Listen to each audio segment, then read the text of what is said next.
our 41st webinar in our talk series. A special welcome to Speaker Shri Krishnafani K.C. Rajuji for making the time to be with us here today. Before we introduce our speaker today, and for those who were not there earlier and have joined us today, Ritambara Wellness is a collective of like-minded individuals that look at wellness in a holistic way, not just the body, but the mind as well. And all through the practice of knowledge and wisdom that comes from our ancient Indian scriptures and heritage. We conduct corporate programs and retreats for wellness that looks at personal transformation and tapping into oneself to unlock our infinite potential. Presently, we are conducting these programs virtually, and our virtual corporate programs are uploaded on our website, ritambarawellness.com. Please do visit our website and go through the program details. We also conduct webinars regularly on topics that delve into self-discovery, personal transformation, health, harmony, holistic well-being, and wellness, which help us elevate to our higher selves. All our earlier talks are uploaded on YouTube under Ritambara Wellness. If you would like to be a part of a community, the details of where you can connect with us are posted on the chat. Today's session will be for 45 minutes, followed by 15 minutes of question and answer. And Krishnafani ji will answer them in the realm of well-being. I feel privileged to introduce our speaker, Shri Krishnafani ji, today. Driving the spiritual direction at Ritambara and modernizing ancient scripture to make it contextual to today's living, Krishnafani ji is the program director and chief of faculty at Ritambara. He has 40 years of experience in industry and academia. Study and research in ancient Indian philosophical and spiritual literature are his passion. He is a keen student of Vedanta, Theosophy, and Jiddu Krishnamurti's teaching. Over to you, Krishnafani ji. Thank you so much, Reshmi. Welcome to this program, which I have given the title as The Art of Happiness. Let's begin with that. I'll be sharing my screen. The Art of Happiness. Welcome to this program organized by Ritambara Wellness. We'll go to the first slide. Before we go, I would like to make a very brief mention about the basic aspect of manifestation, which is connected from the lowest to the highest to this fact of happiness. Happiness at one end could be a very gross sensual pleasure, and at the other end, at the highest end, it is normally what we call as transcendental bliss. It is something beyond the mind and the normal human functioning of the consciousness. As the ancient scriptures have given to us very clearly that there are three aspects to manifestation, which are called as Sat, Chit, and Ananda. Basically, it is about existence, consciousness, and bliss. In their pristine, pure form, manifestation begins with this triad of Sat, Chit, and Ananda. Along with that, there is a very close intertwining thread of what we also call as the three gunas, which are the tamasic, rajasic, and sattvic gunas. So this background has to be borne in mind when we talk about life in any aspect. These three, the Sat, the Chit, and the Ananda aspects, and the three gunas are the primordial qualities which come in a very blended way, very closely intertwined with each other, because we don't find the resolution into pure tamas, pure rajas, and pure sattva at the manifestation level. So when we talk about manifestation or when we talk about life, it is this thread of these two triads which hold on at every level. And the ultimate aspect of it is Ananda. As the Upanishads very clearly say, Anando vai brahmeti vyajanat. Ananda is Brahman. The term Brahman is a symbol of the supreme intelligence, the ultimate reality, or whatever name you can give it. You can personalize it and give it the name of God or any particular incarnation of God also, but it's a representation of that supreme intelligence whose essential nature is bliss. Now, at different levels, we are in search of what we call as happiness. So, to begin with, at the lowest end, we have this idea of happiness through what I would like to call as the subhuman or the asuric or the tamasic aspect of it. These three are actually, one could say the same, they represent the same aspect of it. It's that what we normally call as the animal human maturing into a human and then going on to become a divine human. And then beyond that, you transcend all these aspects, all the three gunas, and also all the three aspects of manifestation, and come into being with what is called as the Brahman or the ultimate reality. These are all words. Please mind you that we are talking in words only. They do not represent the truth. The truth has to be realized through an inner experience. And to start with, one needs to examine oneself very closely as to what is the basic idea with which he is living. The basic premise of one's own life has to be understood. Generally, we find all aspects in us. It's not that we are totally subhuman or totally human or totally divine, but there's a dispersed, scattered aspect of life. At different times, we behave in different manners. At different points of time, based on the emotions, based on the thoughts, based on the feelings, and based on what we are looking for, all these aspects could manifest in us. And the whole purpose of existence or manifestation itself is to make us integrated in the highest sense. But this integration can happen at different levels also. So this integration is what is called as yoga.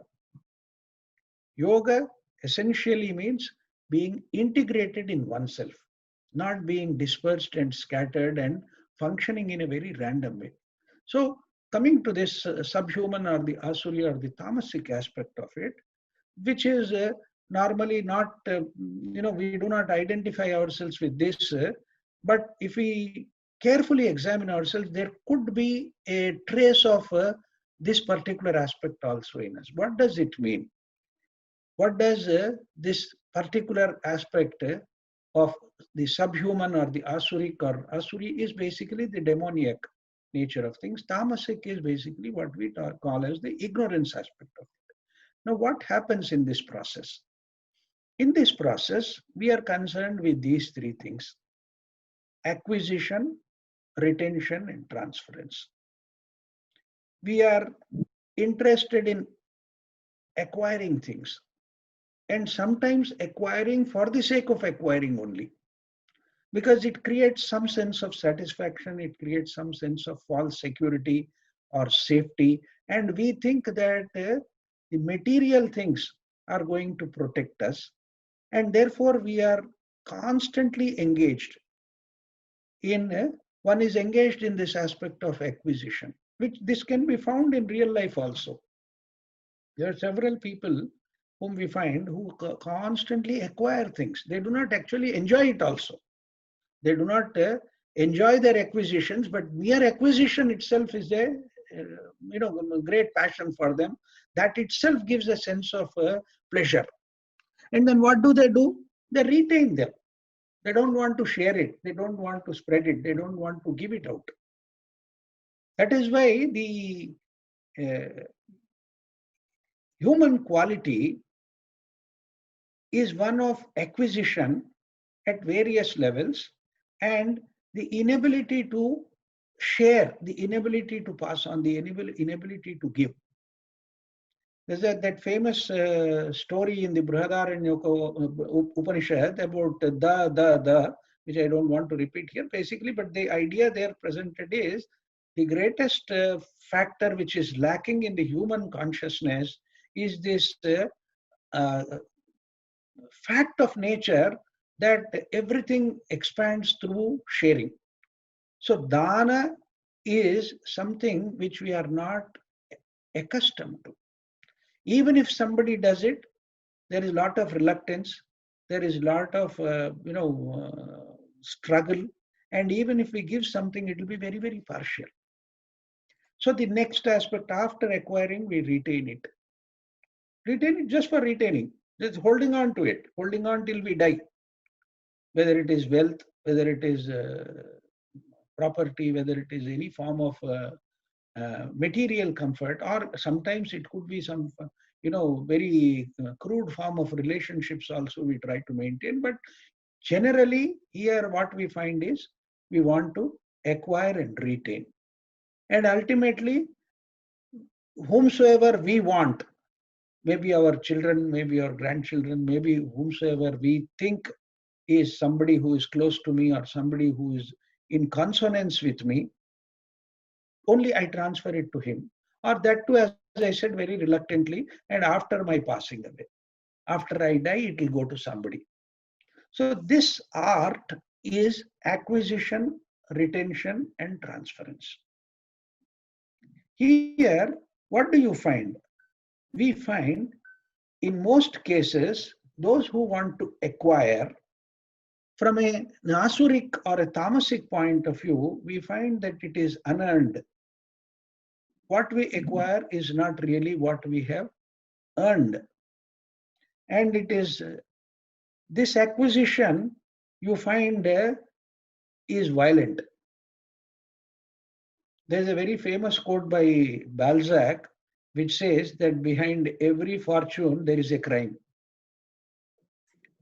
So whatever we acquire which is unearned has this streak of violence and crime, or something which is related to what we call as adharma, which is against the basic laws of nature. Then it is again exclusive. It is only I who want it. As I said, it is for me only, not for anybody else.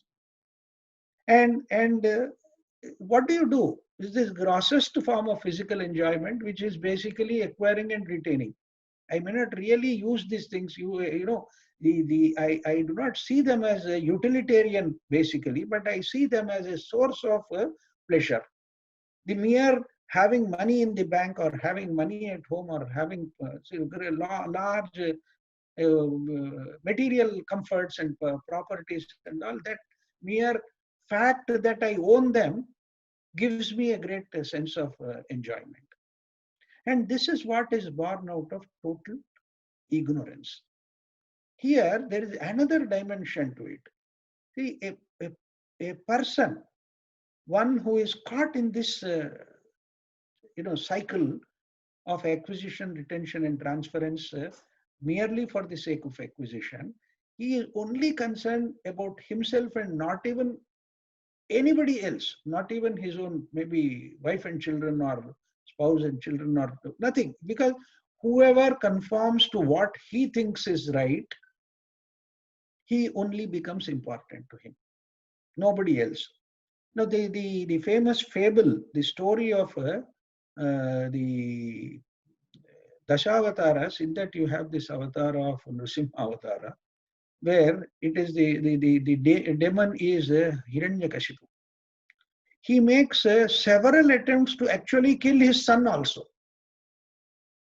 Several attempts are made. If you know the story of that Avatara, Hiranyakashipu makes several attempts to kill his own son, just because he doesn't conform to what he wants him to do, what he says, and what he thinks is right.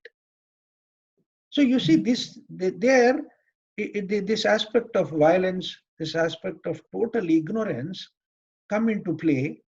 And here Unfortunately, even in that state, that particular person is still trying to seek pleasure, enjoyment, happiness, or whatever he thinks gives him a kind of self satisfaction. This is at the lowest end, and what we call as only I. Nobody else matters. Nothing else matters to him. It's only the I which matters. And then, what is the basis of this? From a philosophical point of view, what is the basis of this? The basis of this is what we call as Ajnana and Ashuchi. Ajnana is that primordial ignorance, as I mentioned about this total ignorance. He doesn't know anything about the physical laws, nor the superphysical, nor the spiritual laws of nature. And what drives this as a consequence of Ajnana, everything is distorted, everything is polluted, everything is corrupted. That is what is we call as ashuchi or impurity. Is that corruption sets into the whole being and we are stuck here. So the two driving forces at this level, where even such persons, though they are seeking some form of happiness, it is based out of ajnana and ashuchi. Now, I am trying to classify these things, but this classification in one way is only for understanding and our discussion. But as I mentioned in the beginning, it is for oneself to examine and go into oneself and go on a journey of self-discovery and see whether any streak of these things are there in oneself or not. Do I acquire things for the sake of acquiring? Do I retain things just for the sake of retaining and not sharing, not giving? It may not be totally, one is neither totally bad or totally good in that sense of division, but do we have a streak of this in us is what is to be seen. So this flows out of that primordial ignorance, which is called as ajnana or avidya, and it is corrupted in its entirety if we are stuck here.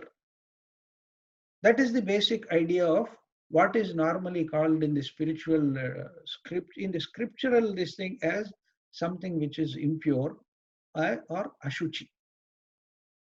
This is one of the, if you see in the Bhagavad Gita in the 16th chapter, when Sri Krishna is talking about the demoniac qualities, ashuchi is one of them. Not being pure, that means being totally imbued with some kind of impurity, pollution, and corruption at its lowest level, and that's what prevails. So this is one aspect of it. And as you can see, when I said art of happiness, here it means acquisition, retention, and transference. Now we'll go to the next one, which is what we call as the human, the self. The self here is a slightly expanded self in this particular case. The self here is the me with some accretions.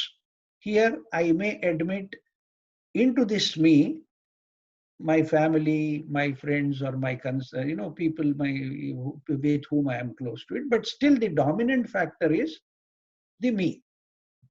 And here, activity is what is important, and it is always colored by the self.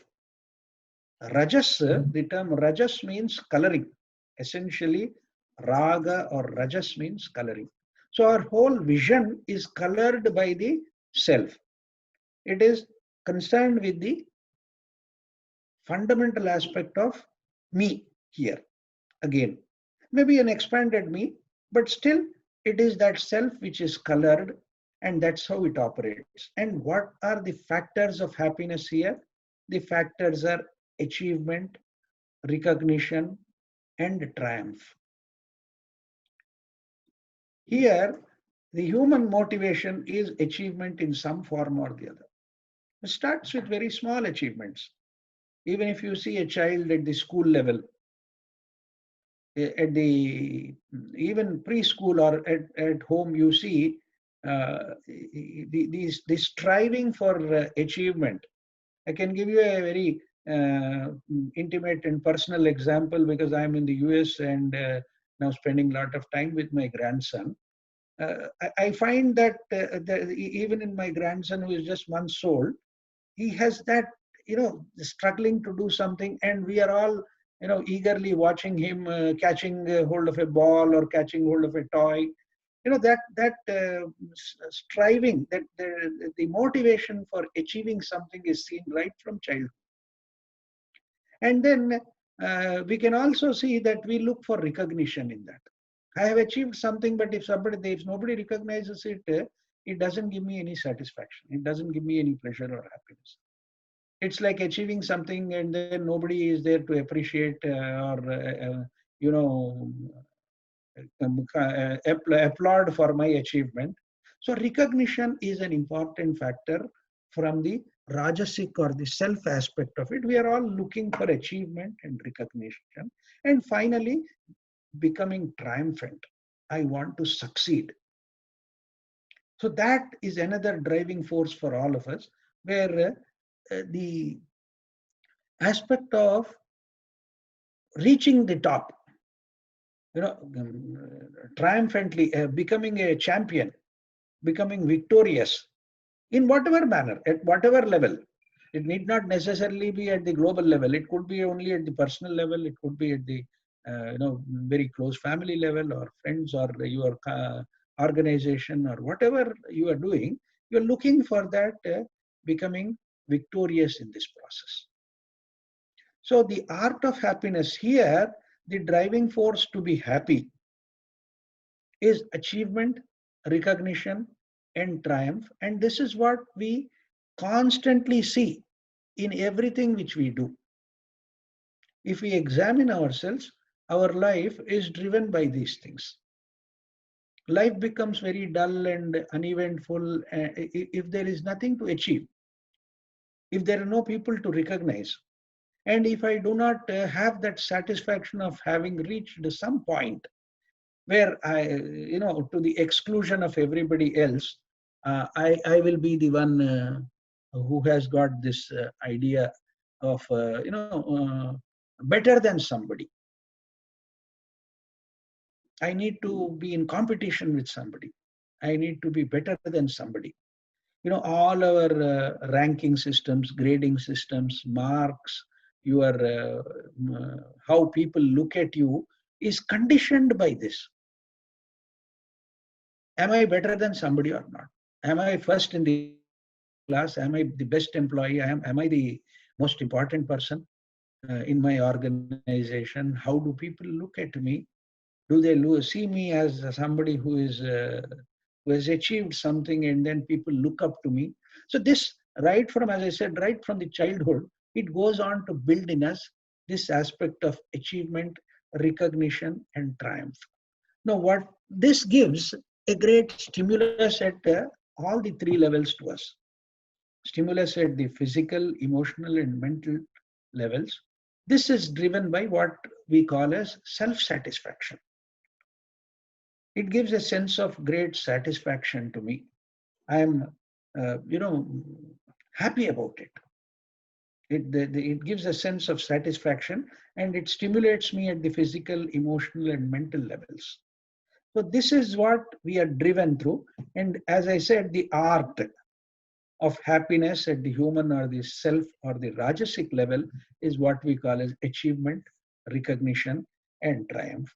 And this, in the context of our scriptural these things, is what is called as Kriya Siddhi. That means attaining something through action. Kriya Siddhi is your innate capability to achieve something, to seek recognition, and be triumphant about it.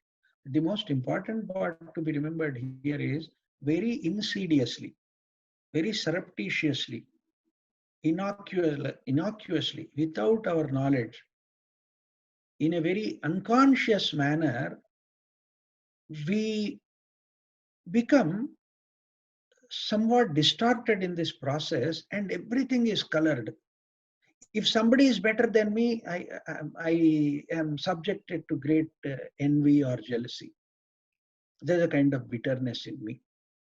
As I said, you want to be somebody, you want to be something in life. And, right from childhood, we are questioned, what do you want to become when you grow up? What do you want to become? All kinds of answers are given. Yeah? And whatever fascinates you at that moment, that is what you want to become. In the story of Swami Vivekananda, this is also mentioned. Vivekananda, when he as a child, whenever somebody used to ask him, what do you want to become? He said, I want to become a buggy driver. In those days they had these horse-driven carts. So that was a fascinating thing for him. And even in his fascination, there was that symbolism that what a chariot and a chariot driver are important in one's life. Because the analogy is to the Bhagavad Gita and the Mahabharata war and the revelation of the Bhagavad Gita to Arjuna, because the charioteer is Sri Krishna. And there's a beautiful symbolism of this chariot and the driver of the chariot, the owner of the chariot, and who drives and what the horses stand for, what the reins stand for. All this, we have a beautiful story in the Kathopanishad, which I don't want to go into now. But basically, the idea I'm trying to say is, it's a question of becoming something. And that gives a great amount of satisfaction. And therefore, it is called as the Kriya Siddhi. And here, as I said, the important aspect is the me. Everything is closely linked to me and connected to me.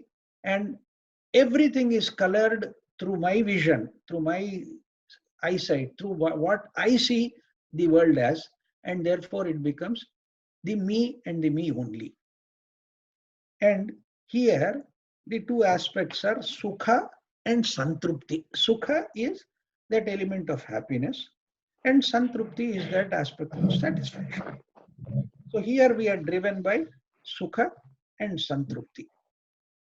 This is primarily the driving force which we are looking for from the point of the human or the self, or as I said, the me, which I am terming it as the Rajasic aspect of it, or the activity-based action, activity-based orientation of one's own life. Then we come to the next one, which is the social, the collective, and the sattvic aspect of it. Now, what are the driving factors, or what is the art involved in this aspect? Here, we are looking for acceptance, relationship, and trust.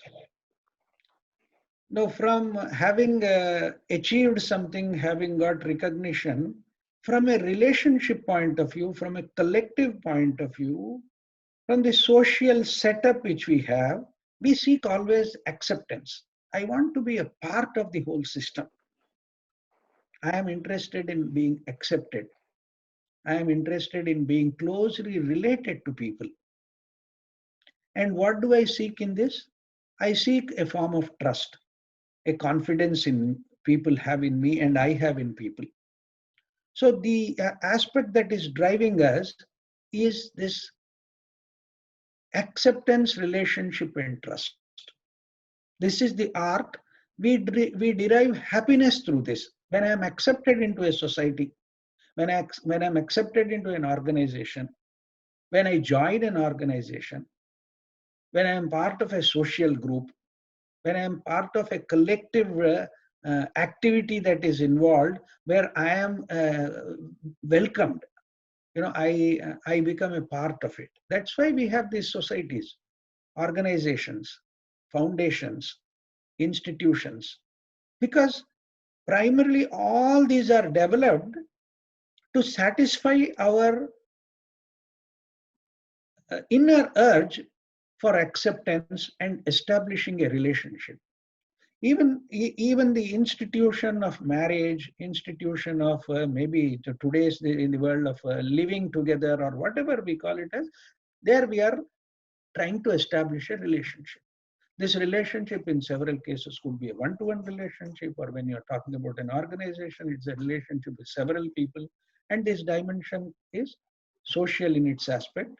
And here you are driven by a sattvic aspect of it. You're not always driven with a motive, because that motive aspect, as I said, is already there in that achievement, recognition, and triumph aspect of it. Here, you become more mellowed down. Being a part of the whole system itself gives you a sense of happiness, sense of satisfaction, a sense of fulfillment, or whatever one calls it as. And here, the most important aspect of it is every relationship you look for trust. You want to trust people and you want people to trust you. And what are the dimensions or stimulations for this? The stimulus is at the abstract, discriminatory, and self-actualization levels. To borrow this idea from the Maslow's hierarchy, there we look at this self-actualization also. Here, you're not concerned with physical things. You're concerned with abstract things, abstract aspects of emotions, abstract aspects of some kind of, inner sense of fulfillment, inner sense of happiness. You're not. It's not connected with the material part of it. It's concerned with the aspect. And here, when you establish relationship, you are exercising what is called a sense of discrimination. You don't establish relationship with everybody. You don't trust everybody. You don't believe and have faith in people just like that. So there is an aspect of discrimination. One is trying to discriminate. What gives me more satisfaction? What gives me more energy or drive to continue to be in association with people? And you are finding a sense of actualizing yourself at a larger level. To me, would be at a very confined, narrow, constricted levels. But when it comes to the social, to the collective, being accepted and being in relationship with people, and then forming a close bond with them with what we call as the trust aspect of it, then you are actually expanding it. And here is what is called as Antahkarana Siddhi. Antahkarana is a technical term in Vedanta, which means the manas or the mind, the buddhi, which is sometimes called as the intellect or the discriminating faculty, then the ahankara or the sense of ego or sense of being, and finally the aspect of the dimension of consciousness. So manas, buddhi, ahankara, and chitta combined is called with the term antahkarana in the Vedanta, and that is the kind of attainment one is looking for. One is looking for a satisfaction at a higher level, which is called as the Antahkarana Siddhi. Here, the important aspect is, as I said, it is the we. From me, you have shifted to the we. The me, the M part of it is inverted, then me becomes we.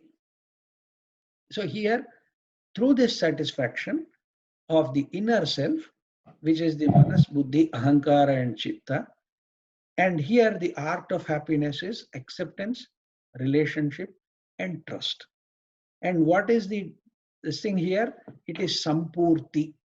Self-actualization is basically a sense of fulfillment.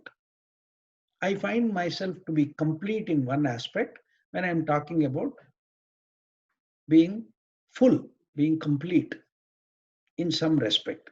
I have a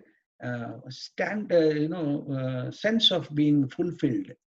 And here I enjoy, or I am looking for what is called as that ananda. Ananda is the same dimension as I said, the manifestation, what comes into being as the Sat, Chit, and Ananda aspect of it. Here it is transformed to a kind of inner sense of fulfillment and happiness. And finally, when we come to this, it is the spiritual, impersonal, and it is beyond all the three gunas, the tamasic, rajasic, and sattvic, and therefore it is called as Trigunatita. It is beyond the three gunas. And here we are talking about a spiritual dimension where it is totally impersonal. Neither the me nor the we really matters. Nothing matters as far as this is concerned. Now, what is the art involved in this? The art involved is the actuality, reality, and truth. We are able to have a very, very clear vision. We are able to see the objective reality, objective manifestation, which is the actuality, which is a fact. We see the material as the material. We see the non-material as the non-material. So we are associated, or our sense of perception is something which is able to see the actuality, which is the objective dimension. And what is reality? Reality is the subjective dimension. What I see through the whole process of perception, and what exactly it means to perceive things as they are. Yatha tatha. Yathatmya is a term that is used in the spiritual dimension, and the scriptural, this thing they use is called being that reality as we see it from a subjective point of view. So the actuality, reality, and then finally we come to the truth aspect of it. The ultimate truth aspect of it. And as I said, it is totally impersonal here. Then what is it? It is a perception. This dimension is a perception at the factual or objective level, perception at the mental or subjective levels, and finally truth is the absence of the self. The true dimension of truth can be realized when the narrow constrictions, the dimensions of I, me, and we no longer operate. That's why I've used the term impersonal, and here I have put it as the level of self-abnegation. The absence of the self. There is no self here now. It is that impersonal, universal consciousness, which is beyond the three gunas, which is operating at this level. And here, this is what we call as Atma Siddhi, the attainment of the self. This is where the Bhagavad Gita again talks about Atmanyev Atmana Tushtaha, the self satisfied in the self. It doesn't seek anything outside itself for its happiness. In the other dimensions, we see that the whole seeking, the whole search for happiness is outside. Here, it is totally turned inwards, and the satisfaction or the attainment is at the level of that impersonal being. And that is the reason why the whole structure and the aspect of Vedanta is based on this recognition of the Atman as nothing different from the Brahman. The Atman is the Brahman. When it is stuck in ignorance, it looks at itself as a separate entity or as a separate unit because of the confinement on account of its own ignorance. Once that the sheath of ignorance is broken, the circle, the circumference is broken, the circle is no longer confining you, we realize that the Atman is nothing but the Brahman.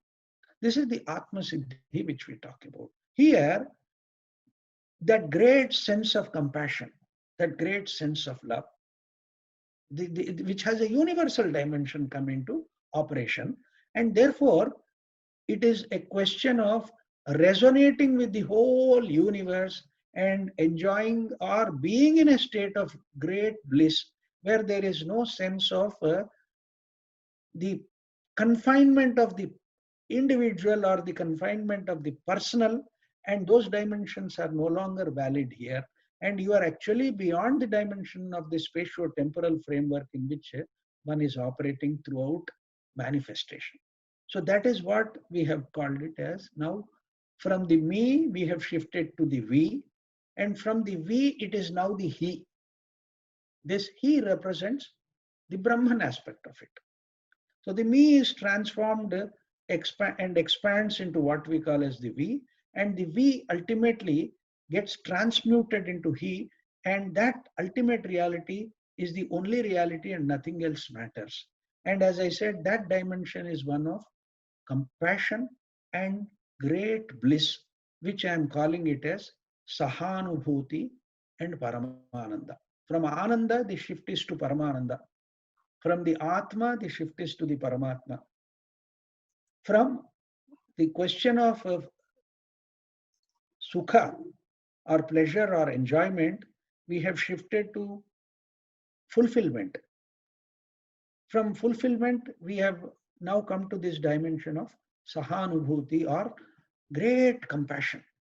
If you see the quality of all the, historically which we see, all the great sages and saints and whoever has descended for dissemination of this great spiritual truth, the fundamental aspect is compassion. They are driven by great compassion for humanity. That is the greatest dimension. You feel that great compassion, and that is why you strive for the upliftment of the entire humanity, because they are the ones who have had that vision, who have actually realized the truth of the matter, and then are living in that state of great bliss, which is called as Paramananda. So to simply sum it up, I have given these three aspects to each of the levels, as you have seen. Art at the subhuman, art at the human, art at the other dimension of the social or the collective dimension, and finally the art of actuality, reality and truth at the spiritual dimension, the impersonal dimension. And this is what is to be one's whole whole endeavor should be towards this progressive movement from one level to the other level, and becoming over a period of time integrated. We are scattered. There is some scattering, and some aspect of us is at the subhuman level, some at the human level, some at the social or collective level, some at the divine level, and some at the spiritual level also. But all this is scattered.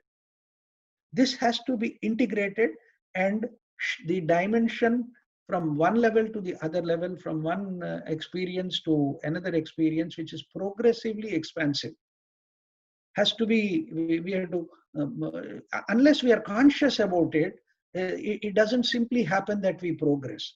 And that is what is called as sadhana. The primary aspect of sadhana is this progressive revelation of greater and greater dimensions of freedom, greater and greater dimensions of happiness. And as I said, if one is contemplating these aspects and looking at oneself very closely and slowly, progressively integrate oneself, we will be able to truly realize the art of happiness. Thank you so much. I think I have taken some extra time, or I think I have taken exactly 45 minutes. So with this, I will close my presentation and we'll be open for discussion.